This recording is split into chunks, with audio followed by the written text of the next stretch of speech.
Eletrotalker! Que bom que você deu o play nesse episódio porque ele está demais. O tema do podcast de hoje é super atual e vai te ajudar muito a decidir se instalar um sistema fotovoltaico é um investimento ou um gasto. Não esqueça de seguir o canal Eletrotalks aqui no Spotify para não perder nenhum episódio e a Oca Solar Energia nas redes sociais. Let's go! Eletrotalks, seu canal de energia e eletricidade.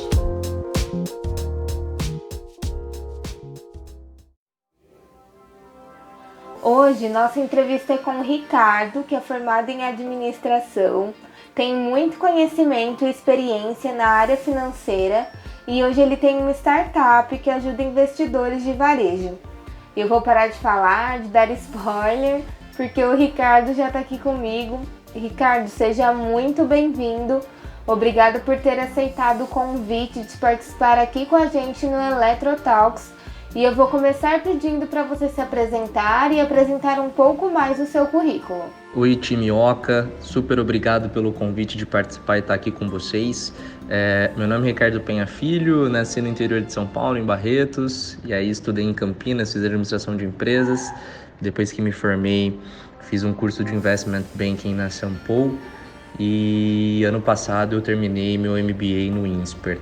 Então, eu fiz uma carreira na Ambev, trabalhei como analista de orçamento, depois como supervisor, coordenador financeiro, gerente financeiro, e aí depois mudei de área, fui para a área de Revenue Management, que é a área que cuida da rentabilidade da empresa, e terminei por lá na área de operações e inovação. A gente montou, eu e o meu sócio, uma startup que ajuda investidores de varejo, é o Hub do Investidor. Fica o convite para todo mundo nos seguir nas redes sociais, tem bastante conteúdo legal por lá. E a gente não tem uma visão só de ação, a gente tenta passar uma visão mais macro, então desde ação, renda fixa, criptomoeda, exposição fora do Brasil, que a gente acredita que uma verdadeira diversificação é o que vai fazer o investidor ter melhor performance do que os benchmarks de mercado. E agora vamos começar aqui o nosso bate-papo, hein? Agora é para valer. Para vocês que atuam na análise de ações, investimentos de diversas companhias e estão sempre atentos às movimentações de mercado, qual a sua percepção em relação ao futuro do mercado de energia? O que é super importante entender do mercado de energia é que o mercado de energia ele é o condicionante para uma economia, para um país prosperar, né? Então, todos os grandes países passaram por fortes investimentos na sua matriz energética para suportar o seu crescimento. E o Brasil passou por vários apertos durante a sua história, né? Então, nós já tivemos bastante apagões, esse tipo de coisa. Então, sem dúvida, é um mercado que vai continuar crescendo e o mais importante, ele é super importante, fundamental para que a gente consiga continuar crescendo. Então, a gente viu uma queda no consumo de energia no começo do ano por conta do coronavírus, mas a gente está vendo também bastante informação de que o consumo de energia já está voltando aos níveis pré-Covid. Falando do mercado de ações, hoje, dos produtos disponíveis na bolsa, ainda existe upside, né? Os bancos de investimentos acreditam que o setor como um todo ainda tem desconto. Então, o investidor pode comprar, é um setor mais resiliente, é um setor pagador de dividendos e é legal, é importante para você ter uma diversificação dentro do teu portfólio de ações. Falando de perspectiva em relação ao futuro do mercado de energia, é um mercado que não vai parar, né? Porque cada vez mais os países têm mais renda, cada vez mais a gente vai crescer, então o mercado de energia precisa suportar esse crescimento. O que é super interessante é ver como a matriz energética ela vem mudando, ainda a passos lentos, mas sem dúvida nenhuma com a quantidade de iniciativa, com a quantidade de inovação, a China tentando liderar essa agenda, então com fortes investimentos que acaba diminuindo o custo de investimento para você fazer, por exemplo, energia solar, vai permitir com que essa matriz alternativa energética aumente o market share dentro da matriz total.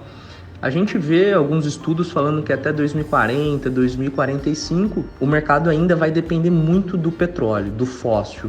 Então, apesar do crescimento dessas outras fontes de energia, como a eólica, como a solar, o petróleo ainda assim é bastante importante para para o mundo, né? Então, falando de perspectivas então são positivas. Então, isso vem criando emprego, criando renda, novas empresas para ajudar a disseminar todas essas novas energias. E o que é legal também é que o mercado de ação começa a aparecer empresas focadas nesse mercado, né? Então, por exemplo, a gente teve a IPO da Aeris, que levantou mais de R$1 bilhão.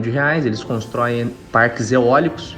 Então, eles estão querendo crescer aí numa taxa em média anual de 4% de 2020 até 2029, que é bastante relevante, tá? Então, a gente já vê movimentos de grandes empresas investindo valores grandes, relevantes no investimento com energia solar, com energia eólica, com energias limpas. Então, perspectivas super positivas, bastante coisa para acontecer e muita inovação na mesa. E é muito bom, né, que você falou dessa empresa que é investidora em energia eólica, porque nós trabalhamos com a fonte solar, mas logo na primeira semana de janeiro, inclusive a gente falou no resumo da semana no Oca News, que a expansão das fontes renováveis como um todo vai continuar em 2021.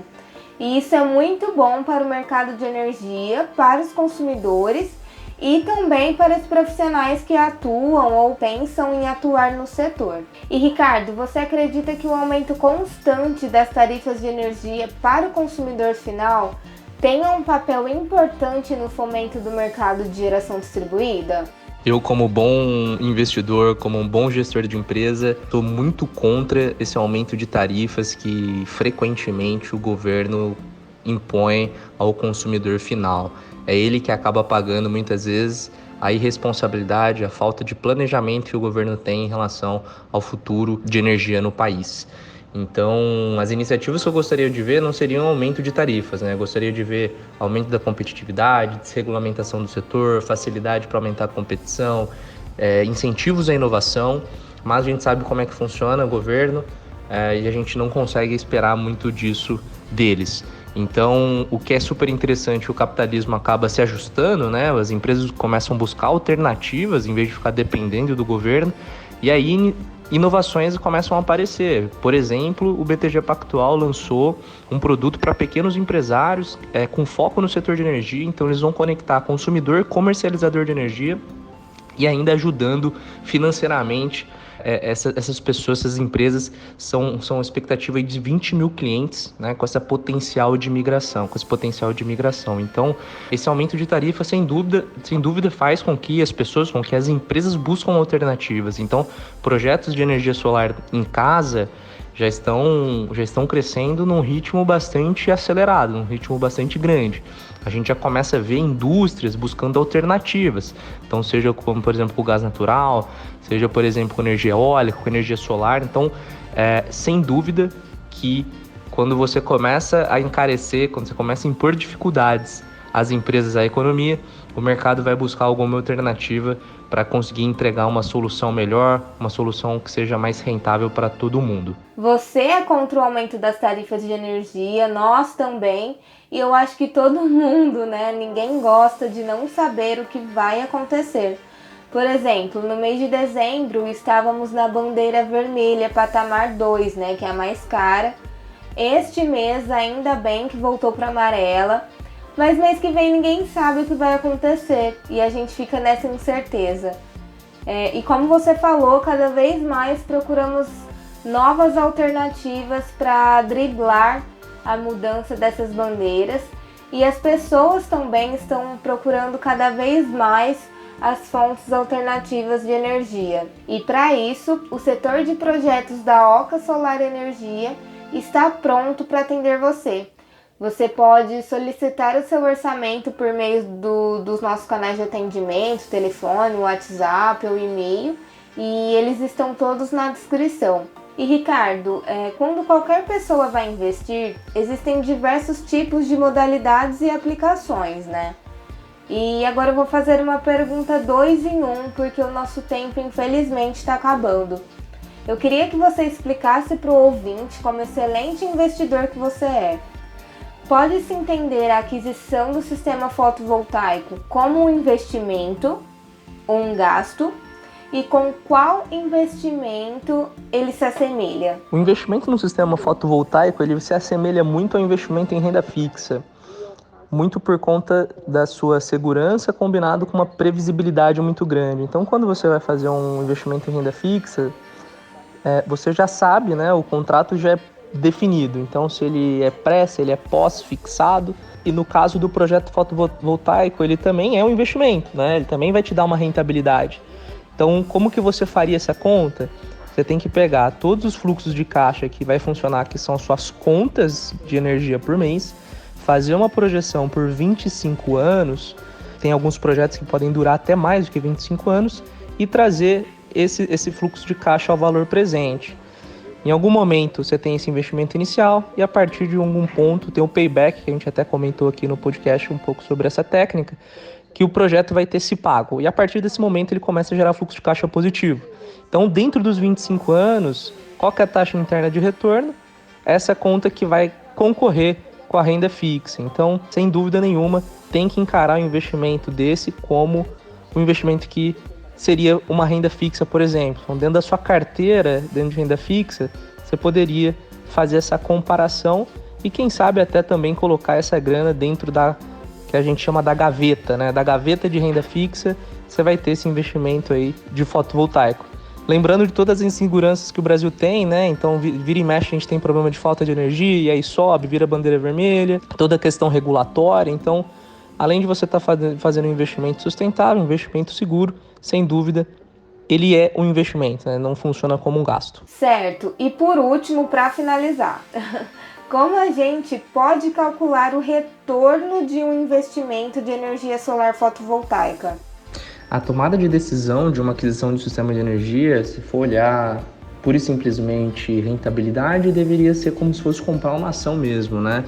Que é a técnica do NPV, que é o de trazer o fluxo de caixa futuro ao valor presente a uma taxa mínima aí de atratividade, né? Combinando com os da TIR. Então, o empresário ou a pessoa deveria projetar, né, o seu gasto de energia ao longo dos meses, ao longo dos anos, escolher uma taxa que seja adequada, que ele gostaria de ser remunerado, traz isso para valor presente, e se esse valor for mais interessante, né, de despender nesse momento zero, né, trazendo esses fluxos de caixa ao valor presente, ele deveria optar pela compra do sistema voltaico, né? Outras técnicas também são bastante usadas, como por exemplo o payback, né, em quanto tempo que esse projeto vai se pagar. Apesar do NPV ser uma técnica mais elaborada, uma técnica mais sofisticada, vamos falar assim, do que o payback, por exemplo, as duas aí sem dúvida pode ajudar bastante. Mas lembrando que quando você opta muitas vezes por ter uma energia solar, né, um sistema fotovoltaico, muitas vezes não é só uma decisão econômica, podem ter outras coisas no meio, como por exemplo o ESG agora que está super em moda, que as empresas de capital aberto estão correndo com isso. A pessoa também muitas vezes tem, né, essa pegada mais da sustentabilidade, então vai também muito de como a pessoa acaba pensando. Se for uma decisão econômica, payback ou NPV, se for uma decisão de sustentabilidade, aí não tem muito o que fazer, né? A pessoa vai acabar comprando de uma forma ou de outra. Perfeito, Ricardo. E por falar em projeção, esse é um ponto super importante, né? Porque tudo depende do quanto o consumidor gasta de energia, né? Tudo isso tem que ser calculado, do quanto ele pode investir no momento, né, com o sistema solar, se vai atender e realmente suprir as necessidades dele. Enfim, são vários fatores que devem ser avaliados. Por isso, a importância de um profissional capacitado para fazer esse projeto. Lembrando que a Oca Solar Energia tem o curso de projetos em parceria com o Senai de 7 localidades diferentes. Então, para você que quer se tornar um projetista, é só entrar em contato com o nosso time de vendas, ver a unidade mais próxima da sua cidade e fazer a sua matrícula. Bom, então por hoje é só. Para quem gostou desse assunto, temos uma matéria completa sobre isso lá no nosso blog. É só você acessar ocaenergia.com/blog.